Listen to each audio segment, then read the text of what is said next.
Besom Ben and His Donkey by Edwin Waugh. Narrated by Malc Cowle. Chapter 2.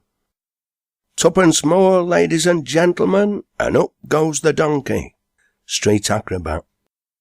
By this time the sunken sun had drawn his gorgeous train into the west, where it seemed to linger, looking back upon the landscape with a sad, intense splendour that showed the dark outlines of the hills in grand relief. The wild flowers were closing their petals, and, in the deepening stillness, the sound of the little river in the clough rose clearer, singing its drowsy night song to the sleepy woods. In the blue east, a few pale stars were struggling to outshine the light that never wholly fades from the midsummer sky. A delicious coolness was creeping into the air, and twilight had touched the eyelids of day with her soft finger. Nature was at evening prayer, and there was a holy hush upon all the scene. Poor Ben was a simple, uncultivated man, and his mind was busy with the frolics he had on hand at the moment. But he was not insensible to the fine enchantments of that twilight hour, and yet it wrought upon him so unconsciously to himself that he would have been at a loss to tell what it was that touched his heart to a softer tone as he looked slowly round and heaved a deep sigh. But that sigh was the inarticulate testimony of his spirit to the influence of nature, who woos us with blessings all our way from the cradle to the grave. But this delicate mood was fitful with Ben, fitful just then, as the snow fell on the river, for his thoughts hurried back to the prank he was about to play. Running to the end of the building, he watched till Enoch had got out of sight, and then he looked carefully round. There was nobody about, and all was still but the murmur of the stream in the clough, the carols of a few late birds on the wooded steep, and the sounds of Twitchell and Rip-Rap in the top room of the mill, shifting bags of wool and singing an old poaching song. In thorny wood moors in Nottinghamshire, right fol-de-dod-dol they roll, right fol-laddy-daddy. In Robin Hood's bowl, Nottinghamshire, right fol-de-lol-lay-lol-lay. Three keepers' house stood 3 square, and about a mile from each other they were. Their orders were to look after the deer, right fol-de-lol-lol-lay-roll-lib-day. Ben would fain have chimed in with them, but he durst not, for fear of spoiling the sport. So he subdued the gleeful impulse and listened. He looked up at the doors of the top room to make sure that the coast was clear, and as there was nobody in sight, he chuckled and rubbed his hands with childish glee. "All right, now for a Manc," said Ben, as he drew the patient companion of his wanderings under the rope. "Now then, Albred," continued Ben, patting Dimple's neck, "thou's been put on a good while, but I'll gi' thee a lift in't world for once. If thou'd been reet done to, there might ha' been a carriage horse long sin. But never mind," said he, as he tightened the belly band, "never mind, Dimple. Put thy best foot foremost just now, if thou'rt on the hand at flying, for there's bound a seeing some of thy relations in thy life. So behave thyself as well as thou can, and if ever thou see 2 bigger jackasses nor yon 2 that thou'll find in top room of this mill, thou may tell me when thou comes down again, if ever thou does come down again. Now for it, look out, thou'll be on a different footing in a minute, Albred." The unsuspecting animal pricked his ears and whisked his tail, and gazed at the ground with vague, contented eye, thinking no ill. Its heart was far away on Lobden Moor, among thistles and liberty, and it stood still. When Ben had secured the belly band, he looked aloft again. All was clear. The 2 in the top room were still singing and shifting the wool bags. So Ben fastened the hoops firmly to the jackass gear, and giving the rope a shake, he cried, "Wind up!" Twitchell and Rip Rap began to work the windlass. The rope gradually tightened, and as soon as the donkey felt itself being lifted, it started from its peaceful dream. Its eyes glistened with fear, and it gave unmistakable evidence of a strong dislike to take a flight to heaven that night and leave dull earth behind it. The poor brute struggled to lay hold of the ground with its feet, but fate was too strong for Dimple. First the forelegs rose, and he stood pawing the air like the rampant supporter of a costermonger's coat of arms. Then the hind legs left the ground, and the entire animal was a swing, and slowly rising in the world to its great dismay. The earth itself seemed to stare with astonishment to see a jackass, of all things in the world, take leave of it in such a way as this. As Dimple rose higher and higher, he rocked up and down, fore and aft, and every time his head came lowermost, he looked at his master with doleful eyes. Before Dimple had risen 3 yards into the air, Ben began to repent what he had done, and for an instant he felt half inclined to cry out for them to let the jackass down again. But the fear of ridicule kept him silent, and his heart grew more and more troubled as his old friend rose farther out of reach. When Dimple looked down at him, he shook his head and said, "Nay, thou doesn't need to stare at me. I cannot help thee now. Thou art out of my hands altogether this time." And he tried to laugh, but it was no use.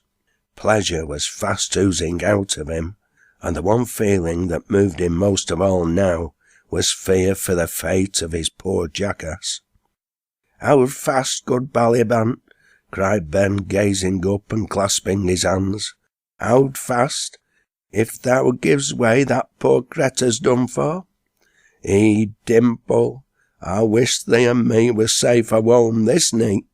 What a stark, staring, jumped up fool I were to send thou up there. If that Ballybant breaks, I'll jowl my head off against this stone wall. Whoa, gently, take care, Albred. I'll never face Lobden again, if aught happens thee, never while I've teeth and een in me head." In its helpless plunges the donkey came slightly against the mill, and the instant it felt the touch it shot out its hind feet. The kick sent Dimple forth into the air with a great swing, which brought him back sideways against the wall, crushing one of the panniers, which contained, among other things, the 2 pictures that Ben had bought for his wife that day. Ben trembled at the sight, and when he heard the crash, he cried out, "Whoa, my lad! Gently does it, Dimple, gently does it! By the mon, thou's broken my pots! Keep off that wall as weel as ever thou can. There's a tickle job bit fond. The Lord send thou safe through it, for I cannot help thee now.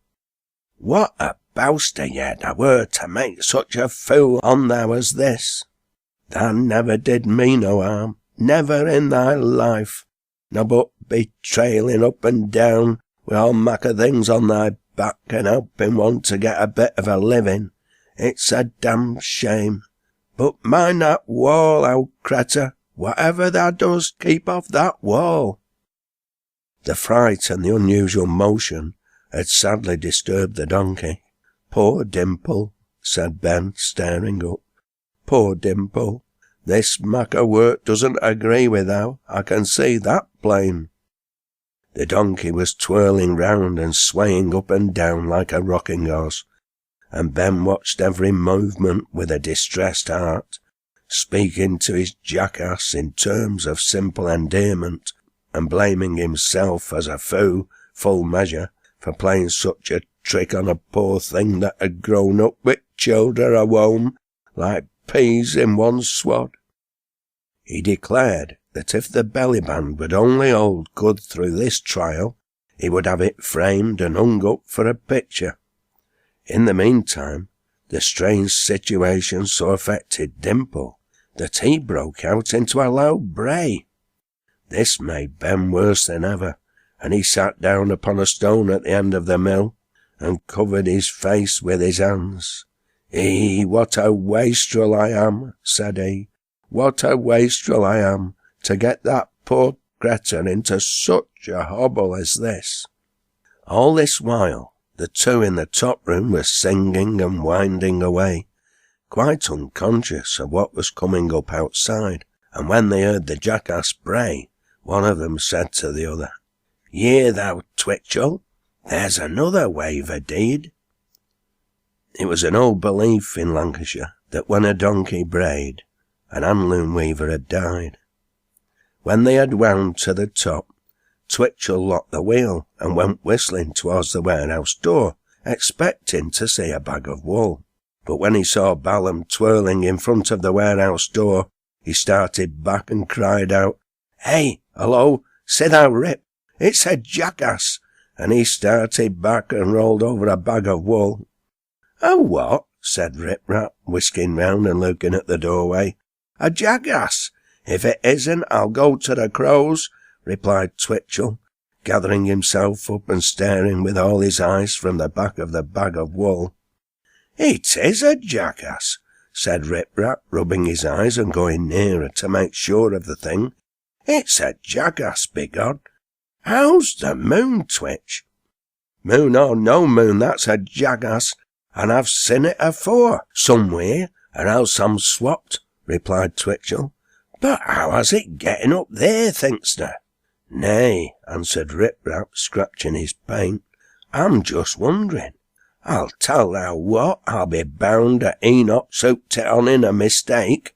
The barmyard doesn't know difference between a jackass and a bag of wool, for it's happen comed in cart with t'other stuff. Tack it in. I dare say the maister's bought it for childer when he's been upon th' fuddle. Let's tack it in as how. We winna let it hang twelling there like a lump of beef afore a kitchen fire." "Well," said Twitchell, walking towards the door, "it caps all. If our master ta'en it into his head to go into jackass line, he's never going to fill warehouse with cratters of that make, is he? He'll be wanting me to go a-getting orders for 'em next, with a sample under me arm. I should as soon have thought of a skipful of whelps coming up as this. Come, I'll tack thou in. Thou'rt in a weary pickle, old cretur. Let's see, how mun I get hold on thou? Oh, the tail end. Whoa, Smiler. Whoa, my lad." When the tail came round, Twitchell tried to lay hold of it, but the instant Dimple felt his touch, he shot out his iron feet like lightning, catching Twitchell a little below his dinner, and sending him flat back upon the warehouse floor. "Oh, oh!" cried Twitchell, laying his hands upon his belly, and jerking up his knees. "Oh, my! By mass, Rip, that's skifted me bagging above a bit. Heave me up. I feel as if I'd swallowed a dog battle. Oh, Peterloo! That's a crumper." "Art thou hurt?" inquired Rip Rap, running up to his comrade. "Am I hurt?" replied Twitchell, looking up indignantly. "Try a barrowful thyself, and see how thou likes it.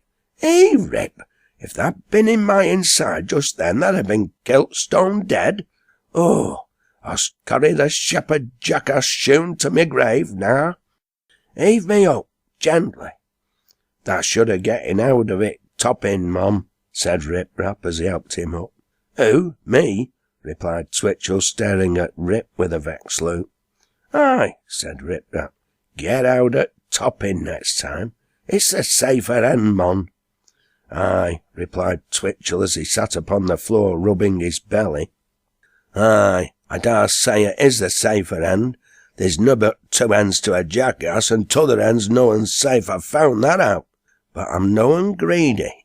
I'll let the other nets go. I can stop sheep trotters, but jackass eels don't agree with my stomach.